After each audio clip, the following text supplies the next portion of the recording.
So hello everyone, welcome to my another video. আচ্ছা, আজকের ভিডিওতে আমি আলাপ করব। আমি লাস্ট ভিডিওতে যেহেতু বলছিলাম যে এই কানাডার এই ডিগ্রিটা এইটা আসলে ওয়ার্থ ইট কিনা। তো এই ডিগ্রিটা আসলে ওয়ার্থ ইট কিনা এইটা যদি আমি বলতে চাই, তাহলে এটা আসলে ডিপেন্ড করবে যে আপনার ওভারঅল যে গোল লাইফের ওইটার উপরে। এখানে আমি আসছি অলমোস্ট 3 মান্থ হয়ে গেছে, আমার একটা সেমিস্টারও শেষ হয়ে গেছে। তো এই এক সেমিস্টার শেষ করার পরে আমি আসলে কতটুকু কী শিখতে পারলাম, আর এই ডিগ্রিটা নিয়ে আমার হয়তো বা ফিউচারে আমার এটা কোনো কাজে লাগবে কি না, এটা নিয়ে আসলে আমি আলাপ করব। আচ্ছা, আমার কাছে এখন মনে হয় এডুকেশন হচ্ছে পুরো ওয়ার্ল্ডের সব থেকে বিগেস্ট একটা স্ক্যাম। এইটার কারণ হচ্ছে এই যে আপনি এখানে এত টাকা খরচ করতেছেন, এত টাকা আপনি সব কিছুর উপর ইনভেস্ট করতেছেন, তো দিন শেষে আপনি কতটুকু কি শিখতে পারছেন। এখন এইটা বিষয়টা সাবজেক্টিভ, যেমন শেখাটা সম্পূর্ণই আসলে নিজের কাছে। তবে আপনি যদি শেখার জন্য এই ডিগ্রিটা নিতে চান, তাহলে আমি বলবো যে এই ডিগ্রিটা আপনার জন্য ওয়ার্থ ইট না। তো এটার কারণ হচ্ছে আমার এখানে সেমিস্টার হচ্ছে অলমোস্ট 3 মান্থের। তো এই 3 মান্থের সেমিস্টারের মধ্যে মাত্র 11টা ক্লাস হয়। আর এই 11টা ক্লাসে তেমন কোনো কিছুই আসলে আপনাকে শিখাবে না যেটা হয়তো বা আপনি এইটা শিখে কোনো কিছু আবিষ্কার করতে পারবেন, কোনো কিছু আপনি ইনভেনশন করতে পারবেন।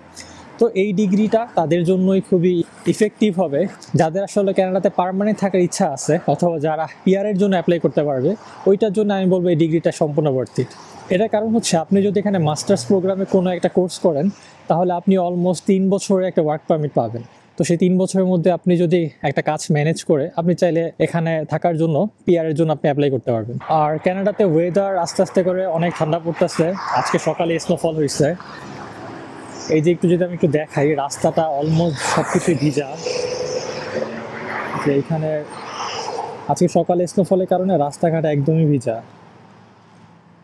তো আমি বলবো কানাডার ওয়েদারের সব থেকে একটা খারাপ দিক হচ্ছে এটার শীতকালে সূর্যটা অনেক আগে আগে অস্ত চলে যায়। তো আমি বলবো এটা হচ্ছে সব থেকে একটা ডিপ্রেসিং জিনিস, কারণ যেখানে আলো থাকে না সেখানে আসলে মানুষের অনেক কষ্ট হয়। আচ্ছা, আগে রাস্তাটা পার হই। আচ্ছা, তো যেই বিষয়ে আলাপ করতেছিলাম, আচ্ছা এখন এই কানাডা ডিগ্রিটা কতটুকু ওয়ার্থ ইট হবে যেটা নিয়ে কথা বলতেছিলাম। আসলে দেখেন, লাইফে আমি বলবো কোনো কিছুই ফেলনা না। আপনি এইখানে এই যে এত টাকা ইনভেস্ট করতেছেন, প্রায় 20-30 লাখ টাকা আপনি এখানে ইনভেস্ট করতেছেন, তো এটার বিনিময়ে আপনি কী পাবেন? হ্যাঁ, এটার বিনিময়ে আপনি এখানে থাকতে পারবেন, আপনি এখানে পিআরের জন্য অ্যাপ্লাই করতে পারবেন। তো আমি বলবো আপনার যদি এই সব কিছু লাইফের মূল উদ্দেশ্য থাকে, তাহলে আপনি এই টাকাটা এখানে ইনভেস্ট করতে পারেন। আর এখানে আসলে পড়ালেখা শেষ করার পরে, গ্র্যাজুয়েশন করার পরে জব পাওয়া যাবে কি না, তো এইটার তো গ্যারান্টি আসলে কেউই দিতে পারে না। তবে এইটুকু বলা যায়, আপনি যদি এখানে ভালো মতো লেখাপড়া শেষ করতে পারেন, আপনি যদি সব কিছু এখানে স্কিল যেটা আছে স্কিল যদি আপনি ডেভেলপ করতে পারেন।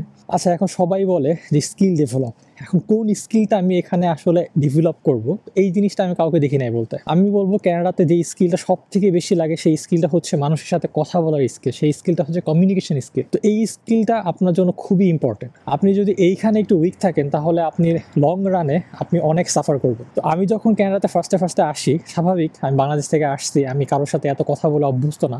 আমি আগে কিছুটা ইন্ট্রোভার্ট ছিলাম, তো তখন আমি শুরুতে আসলে কথা বলতে আমার খুব একটা ডিসকমফোর্ট ফিল হতো। বাট আস্তে আস্তে ডে বাই ডে আমি আস্তে আস্তে এই জিনিসটাকে অনেক ইমপ্রুভ করছি।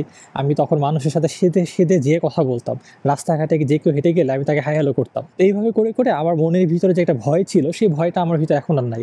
এখন আমি চাইলে যে কারোর সাথেই, যে কোনো মানুষের সাথেই আমি খুব ভালোভাবে কথা বলতে পারি। তো এই একটা স্কিল গেল। আরেকটা স্কিল হচ্ছে আপনার হার্ড ওয়ার্কিং। এটা তো আপনাকে অবশ্যই হইতে হবে। আপনি যখন এখানে গ্রাজুয়েশন শেষ করবেন, তখন আপনাকে হন্য হয়ে খুব ভালোভাবে জব খুঁজতে হবে। আর একটা ইম্পর্টেন্ট স্কিল হচ্ছে নেটওয়ার্কিং। আপনার এখানে মানুষের সাথে আসলে সম্পর্ক রাখতেই হবে। আপনি যদি কারোর সাথে সম্পর্ক না রাখা টাইপের মানুষ হন, তাহলে আপনার জন্য কানাডা খুব হার্ড হয়ে যাবে। কারণ আপনি যদি এটাই বিশ্বাসী হন যে একা বেঁচে থাকতে সে খুব প্রিয়, তাহলে কানাডা আপনার জন্য না। আরেকটা জিনিস, সেটা আসলে আমি স্কিল বলবো না, সেটা হচ্ছে একটা স্বভাব, যেটা আপনাদেরকে সবাইকে আমি বলবো সেটা বাদ দেওয়া উচিত। সেটা হচ্ছে লোকে কি বলবে। তো এই স্বভাবটা আমাদের সবাইকে আসলে বাদ দিতে হবে, কারণ লোকে অনেক কিছুই বলবে। এত লোকের কথা যদি আপনি চিন্তা করতে যান, তাহলে আপনি কিছু করতে পারবেন না। আর এখন আসলে কানাডার অবস্থা যদি আমি বলি, হ্যাঁ, কানাডার অবস্থা আস্তে আস্তে করে একটু খারাপের দিকেই যাচ্ছে। এখন ভিসা আগের তুলনায় অনেক কম হচ্ছে। আগে যেমন অনেকের আইএলটিএস ছাড়াও ভিসা হয়েছে, বাট এখন বর্তমানে সেটা অনেকটাই ইম্পসিবল হয়ে গেছে। তো এখন অনেকেই আপনাকে হয়তো সাজেস্ট করবে যে আচ্ছা, এখন কানাডাটা ওভার রেটেড, কানাডা যাওয়ার কোনো দরকার নাই, কানাডাতে এখন আপনি পার্মানেন্ট থাকতে পারবেন না, কানাডা আপনাকে পিআর দিচ্ছে না। বাট আমার কথা হচ্ছে, দেখেন, যদি আপনার কানাডাতে আসার আসলেই অনেক ইচ্ছা থাকে, আমি বলবো আপনি সেই ইচ্ছাটাকে আসলে ইম্পর্টেন্স দেন। কারণ দেখেন, মানুষের লাইফ একটা, আর ইচ্ছা যদি আপনার থাকে, আপনি আসেন, আসার পরে আপনি আগে দেখেন, সিচুয়েশন দেখেন, তারপরে আপনি সব কিছু আপনি বুঝতে পারবেন।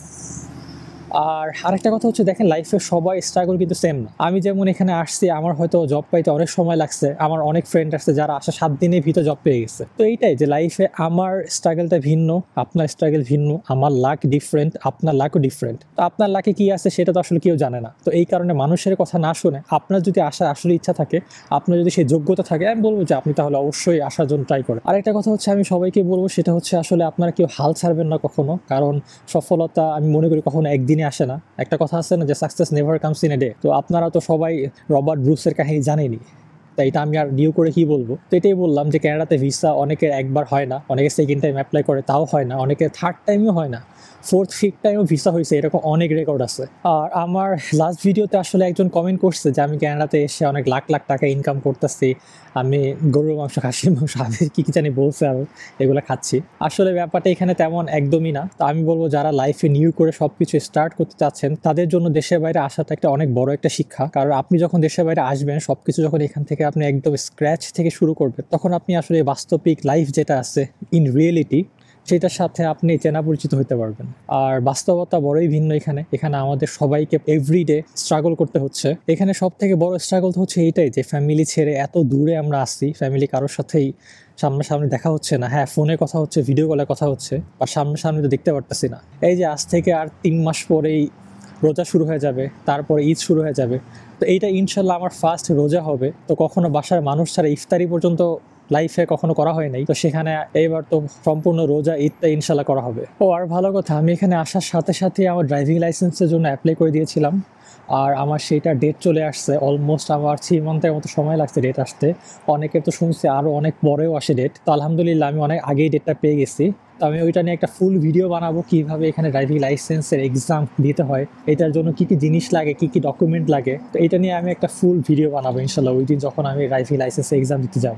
তো ঠিক আছে, আজকের ভিডিওটা এই পর্যন্তই। আজকের ভিডিওটা আসলে বানানোর উদ্দেশ্য হচ্ছে মানুষকে ইনফরমেশনগুলো দেওয়া আর কিছুটা মোটিভেট করা। কারণ এই সময়টা আসলে মানুষের অনেক কষ্ট যায় যারা দেশের বাইরে এরকম অ্যাপ্লাই করতে চায়, আর সেটা আমি অনেক ভালোভাবেই বুঝি। কারণ আমিও যখন অ্যাপ্লাই করেছিলাম আমার সময়গুলো আসলে খুব খারাপ গেছিলো। তো কি করব না করব কোনো কিছুরই আইডিয়া ছিল না। আসলে কানাডাতে আসাটা আমার জন্য উচিত হবে কিনা সেটাও আমি তখন জানতাম না। তো এখানে আসার পরে আমার কাছে মনে হয়েছে না, সব কিছু ঠিক আছে আলহামদুলিল্লাহ, যেভাবে যা কিছু প্ল্যান করেছিলাম সব কিছু সেভাবেই যাচ্ছে। তো সেটার জন্য আল্লাহর কাছে শুকরিয়া। আচ্ছা, যাওয়ার আগে শেষে একটা কথা বলে যাই, সেটা হচ্ছে দেখেন লাইফে স্ট্রাগল সবারই আছে। তো যেই ছেলেটা অনার্স পাস করার পরে 8টা থেকে 5টা পর্যন্ত জব করে মাসে 8,000 টাকা ইনকাম করে, তো সেই ছেলেটা লাইফে অনেক স্ট্রাগল আছে। আবার যেই লোকটার বয়স অলমোস্ট 35 হয়ে গেছে, বাট সে এখন পর্যন্ত জীবনে তেমন কোনো কিছুই করতে পারতেছে না, সামান্য একটা চাকরি করে লাইফে অনেক কষ্ট করতেছে, তো তার লাইফেও স্ট্রাগল আছে। তো এখানে আমরা সবাই আসলে স্ট্রাগল করতেছি। তো আমার মতে ওইসব স্টুডেন্ট যাদের অ্যাবিলিটি আছে, যাদের স্ট্রাগল করার ক্ষমতা আছে, তো তারা যদি এই স্ট্রাগলটা বাংলাদেশে না করে দেশে বাইরে এসে করে, আমি এইটুকু বিশ্বাস করে বলতে পারি তারা বাংলাদেশের থেকে অনেক ভালো থাকতে পারবে। ওকে, তাহলে এই ভিডিওটা এই পর্যন্তই। দেখা হবে ইনশাল্লাহ নেক্সট ভিডিওতে। টিল দেন, আল্লাহ হাফেজ।